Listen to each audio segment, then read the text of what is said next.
Hello, welcome back to our worship tutorial series. My name is Zack. I'm the youth and worship coordinator at Oostburg Christian Reformed Church. We are happy to have you back. If you've been watching along from the beginning, you have seen an introductory video where we talked about the music theory, some of the math, some of the concepts behind how we want to play.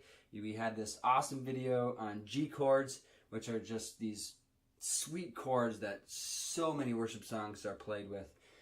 We had an awesome video on the key of E, playing E chords. Another great, really versatile chord shapes that we can use all over the fretboard as well, particularly some of the lower ranges. Today we're going to learn the key of C. C chords play really great as sort of big open cowboy chords, just like you would learn them out of a book. So that's why they work great for folk music. But they also allow you to kind of have this really cool dissonance, kind of fatness to them in more emo-rock songs. So they're this strange kind of ends of the spectrum type of thing. I love using C shapes. So like we've been doing all throughout the series, we want to find the first and the fifth note of the key. So in the key of C, the first is a C, and the fifth is a G. We find that right here. So our pointer finger on the first fret of the second string, and the third string left open is our C and our G. And we want to leave that open throughout all of these chords, just like we've been doing in all the other videos. So our first chord is going to be a C chord. So again, we're going to have our pointer finger down on the first fret of the second string. We're going to leave the third string open. Now we can also leave our first string open. So 1, 2, and 3 are. And we can basically leave that throughout all of these chords. So, and our C chord is going to start with our ring finger on the third fret of the fifth string, and our middle finger on the second fret of the fourth string. And my pinky's playing nothing. We don't want to get this E in there, this sixth string, so we mute that. We just play the bottom 5 strings. That's a C. The second chord we want to learn is an F. F is a little bit difficult. Especially, it's the hardest of the bar chords because it's the biggest sort of reach. But we don't want to play it like bar chords because, again, we want to leave this open at the bottom. So if we start with our C shape, again, our C shape is ring finger, 3rd fret, 5th string, middle finger, 2nd fret, 4th string. If we add our pinky to the 3rd fret of the 4th string, and we take our thumb and we wrap it around and we grab that 1st fret of the 6th string right there.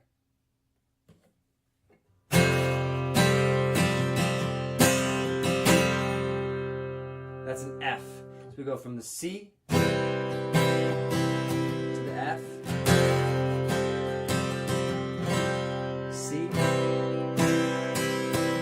F. My middle finger is really doing nothing there, but I keep it there because I don't want to lose my place when I go back to the C. It doesn't need to be there, but I keep it where it was.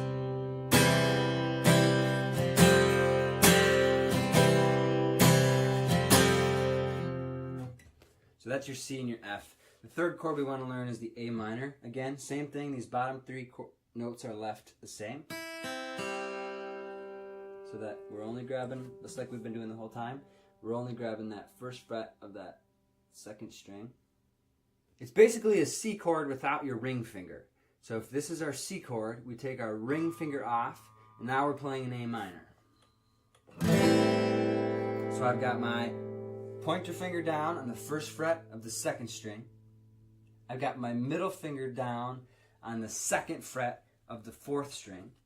And we don't want to play this very bottom note here. We mute that. With the rest, that's an A minor. So together, C to the F to the A minor. last chord we want to learn is a G chord. Now, you might be saying, I already know a G chord. We learned G chords in the first video that I watched. Well, we're going to play the G chord a little bit different in the key of C, because the G chord we learned before was holding some first and fifth notes from the key of G. We're not playing in the key of G anymore, so it can be a little bit confusing. We want to leave the bottom notes the way we've been playing in the key of C. And all we're going to do is we're going to add our ring finger to the 3rd fret there of the 6th string, and our middle finger to the 2nd fret of the 5th string.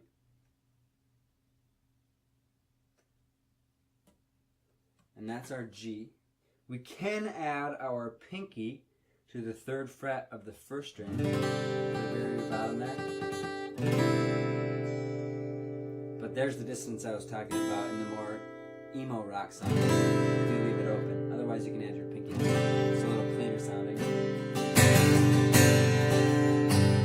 Now, that's actually a G suspended, but you don't have to worry about that.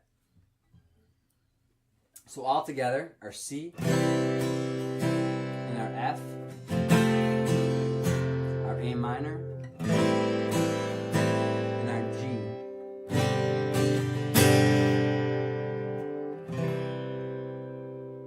You can play in the key of C. This is another great one that capos up pretty well. So if you want to play in the key of D, and capo 2, and you count 1, 2, 3, that's where I start.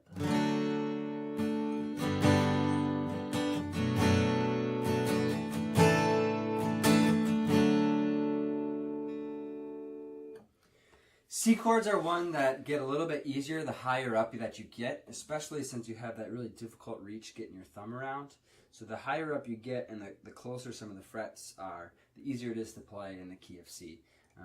You probably are comfortable capoing all the way up to 5, which would put you in the key of F.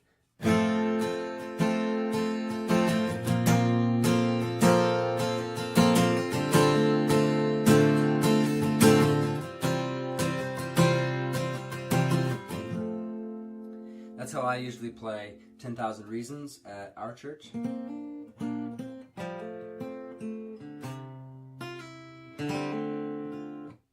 If you're a beginner and this is as much as you can handle, as always, go ahead and stop the video. Work on those chords. They are really fun when you get the hang of them. If you're a more advanced player and you want to learn some of the flourishes again, keep watching. So some of the stuff that's really fun about the key of C, similar to the key of G, is some of the hammer-ons and pull-offs, and again in some of the same places. So in the C, pulling off or hammering on the 2nd fret with your middle finger. You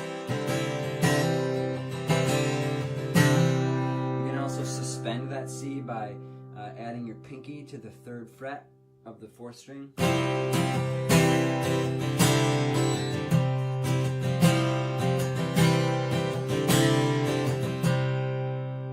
You can do the same thing with that F. That's how we played it before. We left it open, but we can add our middle finger to the 2nd fret of the 3rd string. You can pull it off like that.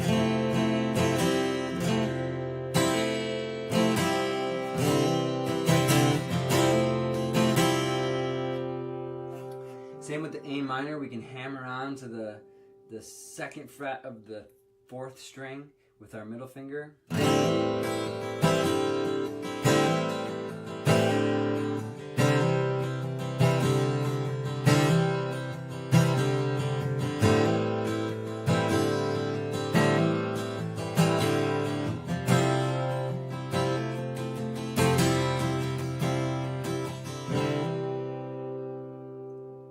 We can also do some of that with the G. So the way we taught the G was like this, with your pinky on the 3rd fret of the 1st string, your pointer finger on the 1st fret of the 2nd string, 3rd string's open, 4th string's open, 5th string has your middle finger on the 2nd fret, and 6th string has your ring finger on the 3rd fret.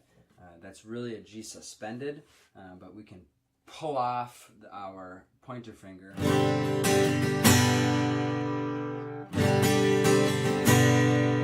So if we put some of those together.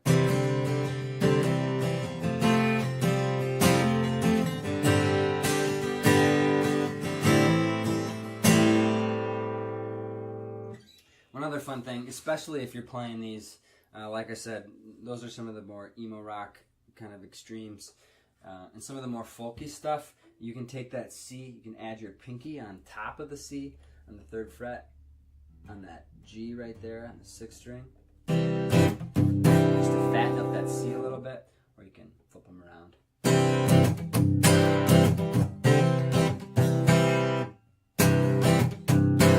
So if you're chugging along, it just makes that C instead of fattens it up a little bit.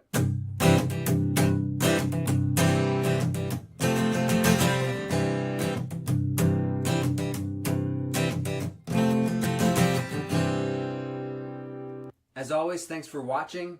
If you have questions, leave them in the comments and I'll do my best to answer them. Keep working on those chords. We're throwing a lot at you.